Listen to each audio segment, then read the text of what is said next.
Hello, this is Aparna, your community officer. Today I'm here with one of our beloved professor, Mohammed Abdullahi, who used to teach me global healthcare management. He is today on the account of Black History Month and is going to share his personal experience, few of his views, and much more interesting things. So let's get started. Hello, sir. How are you doing today? Hello, Aparna. Thank you very much for inviting me today.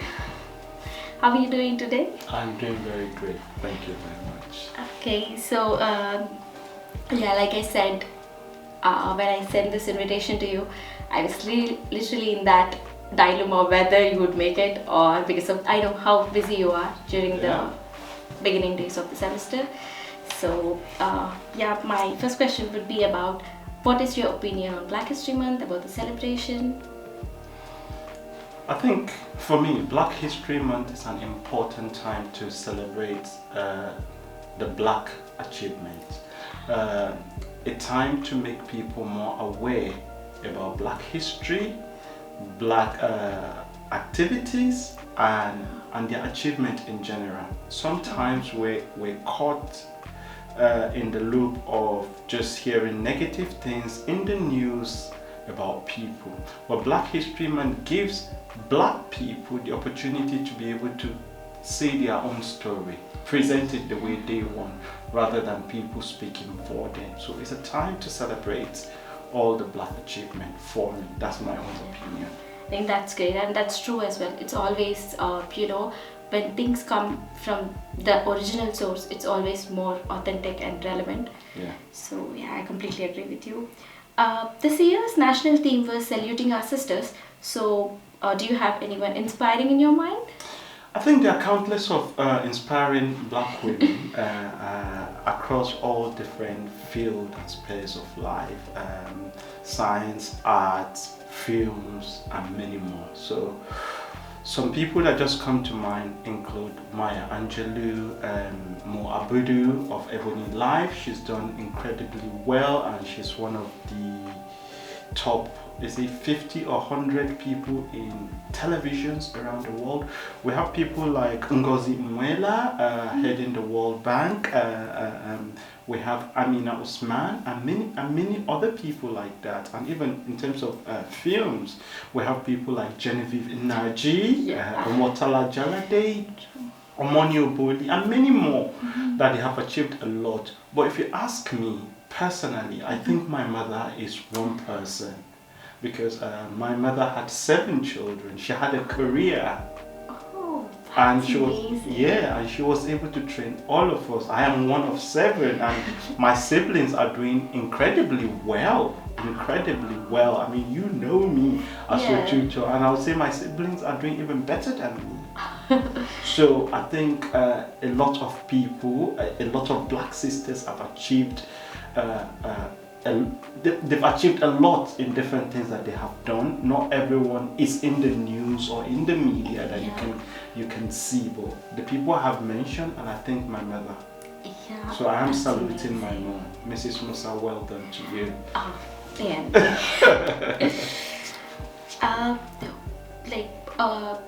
Now this is a question, like me being a student. So what do you think? What was your perspective when you were a student? I was a student, yes. Yeah. About 16 years ago. Yeah. So, and I mean, the cultural change that you see from your home country and here, and what I mean to say is now I'm originally from India, so I had a cultural change when I came here. Yeah. So what do you think, from a student perspective, how it would be? Okay, so do you mean the cultural change when I came to the UK? Yeah. I mean, traveling to or changing environment, it's always interesting, or it's always interesting and challenging, right? Enticing, right? So for me, when I came here, I came as an international student like yourself. When I came, I knew nobody, right? I had to navigate the road all by myself, right? And coming from a background where, I'm from a humble background, but in the context of Nigeria, where I came from, we were not extremely rich, but were comfortable, above average. Yeah. So I had people that I had maid, I had support, I had domestic workers, right? And my washing, my cooking, everything was done. So coming to the UK, I had to do all of that by myself. Do you understand what I mean? So knowing that whatever decision I make has an impact, that made me sit up.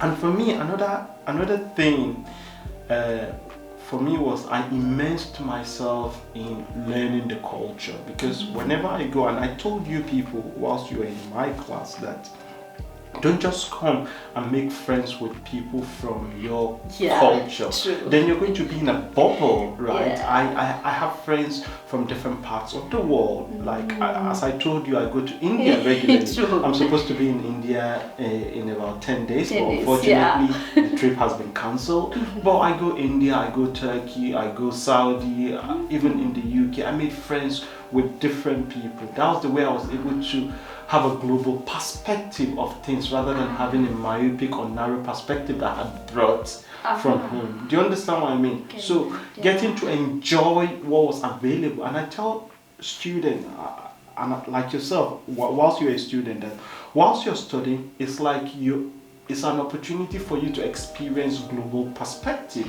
because in the class you have multicultural, people there. So why don't you engage with them and learn all of that, right? That was challenging, but it was enticing, it was interesting to do that. But the most challenging aspect was the cold, sometimes even the food. But then with time, then I realized that you can't just be stuck. I wanted to be a global citizen. I wanted to be able to go to another part of the world. I don't have to pack my biryani or pack my jollof rice or pack my egusi soup. No. I want to be able to go to a different environment and enjoy what they enjoy. Do you understand what I mean? That's the diversity in there. If we continue eating the same old thing, behaving the way we behave, then there is no growth, because in the process of trying to do that, I grew. I became better version of myself. I became more adaptable. I became more tolerable. Do you understand? I even became more intelligent. What I had taken for granted, I just used to think, this is how we do it, this is my culture.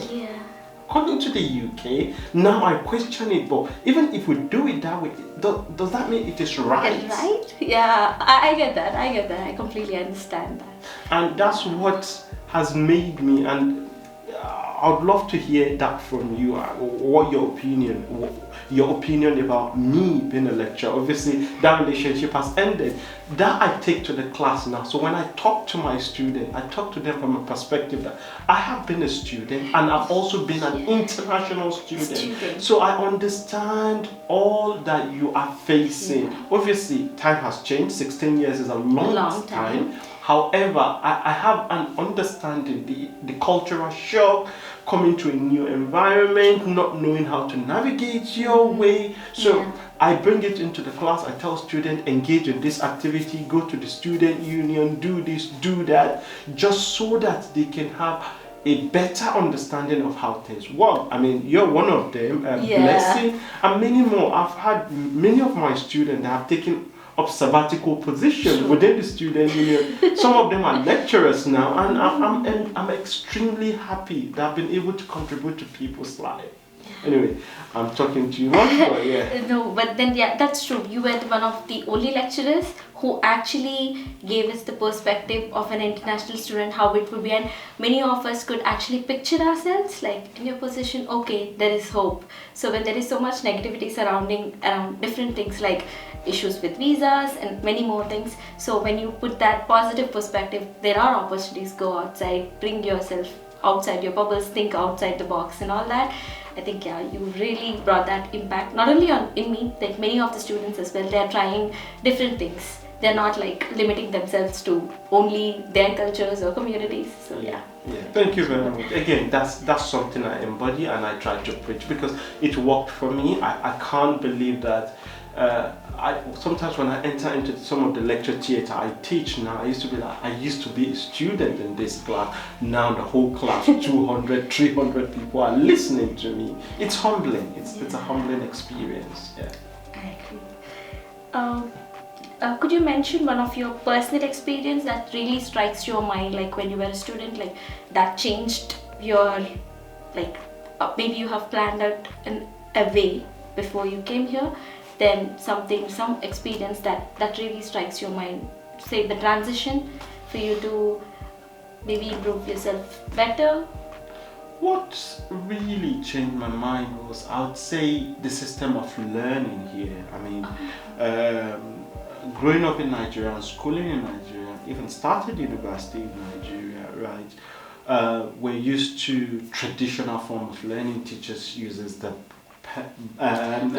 chalk.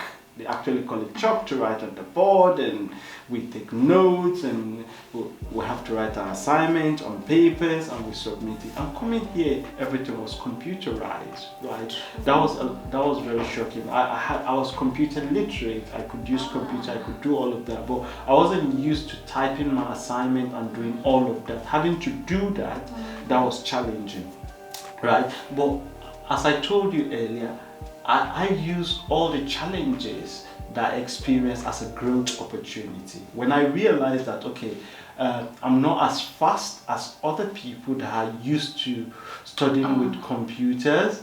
In studying, I dedicated more time, and I, with all sense of humility, I graduated one of the top in my class. Do you understand what I mean? Yeah. I even got scholarship to do a master's.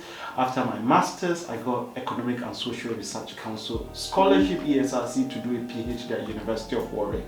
So yeah, I think that's like a great achievement, if I say, because coming from a different country, I can say that, because when I came here, I think the whole learning style was different for me. Yeah. And it took some time to get adjusted, but I would say like lecturers like you and others, and the learning methods helped me a bit to get adjusted.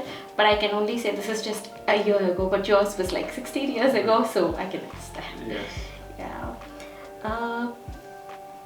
I've known, I know that how your transition was, but once you became a lecturer, what was the first thought that came into your mind? Like, how was the transition? You were a student, then you became a staff. What came to my mind when I would say what came to my mind is just that power is transient. So it's temporary, right? Because some of my lecturers, that it used to be lecturer-student relationship, then now we're lecturer-lecturer relationship. Do you understand what I mean? Yeah. So that just shows me that power is transient. It can be temporary. Do you understand what I mean? So, however, an experience, you can't undervalue anybody's experience. I'm not saying that was an opportunity for me to think we're equal, but it just shows me that if you can work hard, you can achieve whatever you want to achieve, right? And that's why I tell my students, informing all of you about the great opportunities at the student union, at the university. So when I see, and it's happened to me, not one student, not two students, many students that they were my student and now they are colleagues. Do you understand what I mean? Yeah. So it's just, and to whoever is listening to this podcast, if you can dream it, you can achieve it. That's what I just tell people. With hard work, with perseverance and consistency, you can achieve it. It can, or sometimes it could take time, right? Success does not happen overnight. True. You have to put in the effort. Do you understand what I mean? So consistency, if you try the first time, it doesn't work. You try the second time, it doesn't. Consistency, one day there will be a breakthrough. Do you understand what I mean? So that was the thing, and the thing in which what I do is that I take my experience of being a student back into the class. I agree with that. Definitely agree with that. Yeah, and I always sell this to the students that, okay, I understand because even today I was teaching and people were like, oh, they're struggling, this and that, and I was just like, it's okay. Do you understand what I mean? Yeah. If I can do it, you can do it. Yeah. That's just me. I make them realize I've been a student. Do you understand what I mean? I try and make them feel at ease so that they can see the light at the end of the tunnel. True. I think one more thing that I've noticed is when you enter the class, we are at ease because like it's very basic. The way you dress as well, like it feels more friendly, feels more connected.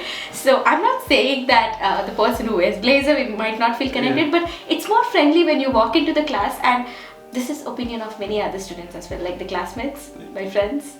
So. Yes, that's actually a deliberate effort. Do you understand what I mean? Because I don't know, maybe I've told you, but some students have asked me that why you dress so casual outside. I want to break the barrier between myself and the student. Already the title of a lecturer, professor, people already, I mean, I'm not professor, but many people from other countries call you professor, right? That there's already a barrier in there. So how can I break down the barrier even further? So me dressing and making you feel like you're one of me. And with my student, I have this connection where I have open door policy. Just come, you can talk to me, you can ask me any question. There is no question that is stupid. So making them connect with you, for me, it's the first step in learning, because they have all of this noise going around their head. They've left their home country, they've left their friends, they've left everything, they left their job, they're in this strange alien country, the food, the system of learning. They're dealing with multiple and compounding issues. So any little thing that you can do to make them feel at ease even makes it better, especially if you're impacting knowledge. True. So that's why it is a deliberate it is a deliberate attempt to dress like the student. And though it has its advantages and the disadvantages, I try to get past places and they'll be like, sorry, students are not allowed here. And I'm like, sorry, I've been a lecturer here for God knows how long, so please, I'm not a student. But then I don't mind. As long as my students are happy, I am happy. I think that's how we are lucky to get you as a lecturer. Thank you, I'm humble, my pleasure. And do you think, what do you believe, or what do you think should be the core objectives to have more, to achieve, say, an inclusive organizational culture, be it in university, in the student level, or in the staff? I mean to say, in your staff as well. Do you think the culture that is currently prevalent in Coventry University, it is inclusive, or it has to be more? What is your opinion on it? I think, to be honest, at Coventry University it's very inclusive. Okay. If you look at the student demographic, look at the student, look at the sabbatical board, look at the people there, it's representative. Yeah. Do you understand what I mean? So if you come to where I teach now, and even what the people that taught you, you had Africans, you had Asian, you had English, you had people from other European countries. That's how Coventry is made up. Do you understand what I mean? But I think in general, to achieve that within organization, I think Coventry is doing very, very well. There's always room for improvement, but this is when we dialogue and speak to the community involved. That what do you want? Do you understand what I mean? Yeah. Because sometimes you cannot preempt what people want. Sometimes you have to dialogue with them, and that's what organizations should do. They should provide an open environment where people can dialogue. Yeah. Do you understand? So when people are able to express themselves, they will tell you what they need, rather than thinking that this community, this is what they need, that community, that's what they need. True. So because, and generation and demographic change. So you have the students that come in September, this is their particular need. You have January, this is their particular need. You have May, this is their particular. But until you dialogue with them, don't just think international student, they are missing home, give them food. Do you understand what I mean? Yeah. No. Some people what they want is far more than food. I'm just citing that as an example. Yeah, maybe they just want, they just need mentorship. Some people just need counseling. Exactly. Some people just need companionship. Yeah, Just want somebody that you can talk to. And I think when I came in earlier, you were telling me something which you're not the first person that has said it to me, that after lectures that I give you people 30 minutes for you people to talk, and that unless I have another lecture, I just try to stay there for people to be able to express themselves. Do you understand what I mean? That's where you catch some of the key issues that is disturbing the student. That's why you see when I finish, I'm not just going to go. I stay there, I wait for people to ask questions, people to clarify thoughts and all of that. So taking that back to the organization, just provide an open environment, and that's what I'm doing, where people can talk, where people can dialogue. Do you understand what I mean? That is going to ensure that everybody feels valued, everybody feels included in whatever they're trying to do.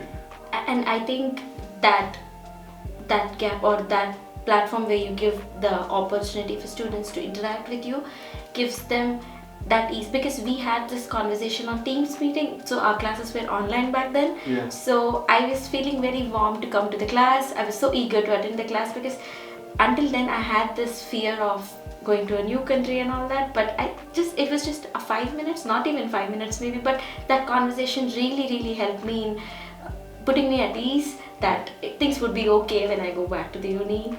So yeah, I think it really helped. Oh, thank you very much, and it's good to hear positive feedback about the approach. Yeah, and do you think there should be some improvements, or in your opinion there can be something that student union or university can do to improve the paying population that is in the university, their experience in the university? For me, and I think the university is doing it, and the advanced HE, they call themselves now, they used to be Higher Education Academy, they're also working on that. I think key important thing is to decolonize the curriculum. Do you understand what I mean? Make the curriculum more accessible to people from different diverse backgrounds. We're not just talking about black people now, just make the curriculum representative of all the student population. So there's no point. I mean, I do research on doctors' labor market, and when I hear about some of the medical skills being taught on a particular scheme, and they don't teach it on other schemes, so when the doctors graduate, they don't even know how people from particular background, how their body is going to turn whenever they are ill. That is an issue. Do you understand what I mean? Obviously, the UK is working to make it better now, but in essence, what I'm saying is decolonize the curriculum. If I come into the class as an academic, I should not be giving example only from, I'm from African background, my example shouldn't be limited to African background. No, my example should bring in example from Asia, from Middle East, from the UK and other European countries, so that it's representative, right, to the student in the class, and so that it exposes their perspective. They don't think that this is the only right way. Do you understand what I mean? The university is doing it, but they can do it more. And I would say they should provide support to people coming from disadvantaged background. Okay, this is in many forms, be it UK student, local, or even international student. And I'm sure you experience this in your class. There are some people that even you're from India, for example, that came from India, but they are not as privileged as yourself. They've not gone to the same type of school that you've gone to. Do you understand what I mean? Maybe they struggle with their communication and all of that. So they should look for a way in which they support people from disadvantaged background. So in the UK they call it widening participation. So I think they should extend the widening participation agenda to international students as well, because widening participation is not only students from the UK that have all of that. So I know there are many international students that are dyslexic, but they don't even know that they are dyslexic. True. So as as a UK student, you already know that you're dyslexic. You have the diagnosis. As you're applying, do you understand what I mean? They don't know, so there should be. That's why I said communication, dialogue is very important. There should be an avenue where these students are able to express themselves, or even some of them might not even know that they have it. But if there is a place for them to communicate, then some of these issues could be picked up. That's the way I think the university can support diversity, not only diversity in race, but diversity in level of learning, previous learning, and disability. Not only for UK students, because most of the times we focus on UK students, international students as well, they have these issues, but maybe they are not communicated to us properly, or the university is not, or I don't know, the admission process or whatever. True. They're not picking up. They're not going into the nuances of this. Then that's why you see some students are struggling with resit upon resit. But academically, there is a fundamental flaw that if it is not addressed, or if additional support is not provided, they will continue to struggle. Yeah. I think one of our sabbatical officer is also keen on these things, because the international students, they usually get the admission process done by their agents, wherein they don't fill up the form if they have a disability. They don't give that option, observation or anything at all for that matter, and some of the students aren't even aware of their disability in the first place. So yeah, I think those are definitely some important points. Oh, absolutely. I, as an academic, because when I see somebody write, and I'm like, there's a little bit, I think there is something here this student can do with a bit more support. You understand what I mean? Even it does not have to be dyslexia, it could be dyscalculia, it could be anything. Anything. Do you understand what I mean? Whatever we're thinking for the UK student, I think we can extend it. If we're talking about, you're talking about inclusivity now. So let's this involves inclusivity, right? I think sometimes we pay more attention to the needs of the UK student, and we forget that the international student are suffering from So I'm happy that a sabbatical officer is picking this up, and I'm only hopeful that positive changes will be made at the end of the day. Definitely, we are looking forward. This year, all four of us have different objectives, but we are obviously focusing on different sectors. Like me, or mostly on student parents, but then education officer Panchami, so she's focusing on giving more options in their assessments. So when they're submitting their courseworks, it has to be more accessible depending upon their ability to do it. Yes, and in fact, recently, last week, we're talking about some of our international students who have just given birth, coming into the class with children.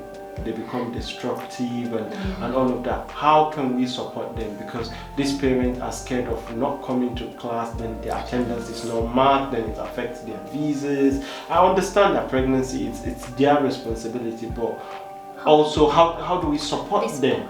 Yeah. Do you understand? Okay, they're pregnant now, and anyway, it's a convoluted topic that I think.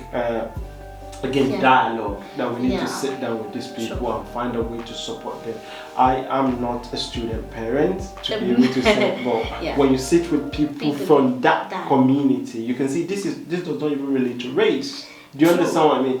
You're a student parent, you can be African, Asian, English, whoever can be a student parent, but we should be able to support them. Especially the international student. The UK student, they'll just tell you, I'll defer.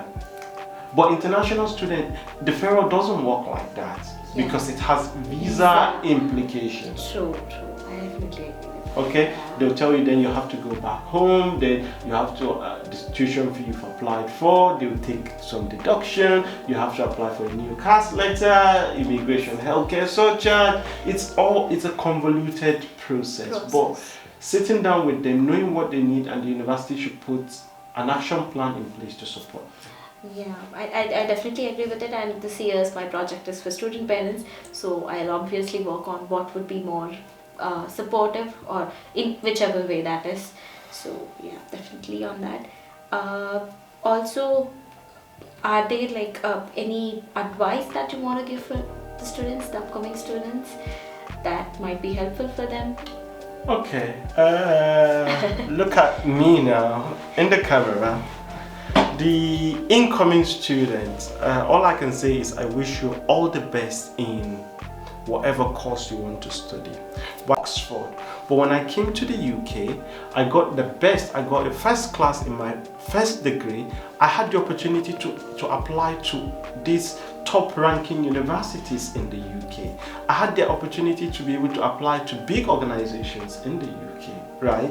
But without this outstanding result, it becomes difficult to be able to apply to this. Do you understand what I mean? So aiming to be the best that you can be and achieve the best that you can achieve. And another thing that I have for incoming student, especially the international student, I'm speaking from a perspective of being an international student in the past myself and now working as an academic in the university. Please make sure you do not contravene your visa regulation, right? If it has told you to work 20 hours, do not exceed 20 hours. It has consequence implication in future. That's what. Secondly, international student, home student, please, if you're here to study, focus on your study. I tell people, focus on your focus. If your focus is to come and study, focus on it, right? Work, part-time work. You're going to work for the rest of your life as soon as you graduate, right? Work, everybody will work for the rest of their life. So you've got a limited time to study. Is it 3 years? Is it 1 year masters? Is it 2 year masters of research? Is it 4 years PhD? It's definite. You have a time to do the study and complete. It has a beginning, it has an end. But working, we do not know when we're going to end. As the government keeps increasing the retirement age, we're going to continue working and working. We all know about the cost of living crisis. So even people that want to retire before now, oh God, I don't think I'll be able to afford to pay my bills. So please achieve the best that you can achieve, because it's going to open doors to greater things for you. Yeah, I think I completely agree with whatever the advices you have given. I think that the most important thing among all those was, please don't break the regulations of 20 hours, because I've seen many students doing it and facing the brunt of it as well. So definitely keep that in mind. And yeah, I would like to end this interview here, but I hope we'll have many more interactions like this in the future. Thank you very much. Yeah, I had a nice time. I hope you had too. I did, and thank you very much. I am very honored and I'm extremely happy that she's invited me over. For me, being an academic is not all about teaching people in class. I want to make impact in people's lives. So seeing one of my products become a sabbatical officer, I mean, when I got her email, it's a very busy time, but I said, my student has achieved something, and I was thrilled that you are the person inviting me. So from my student to a colleague, well done and congratulations, and all the best for the future. Thank you so much.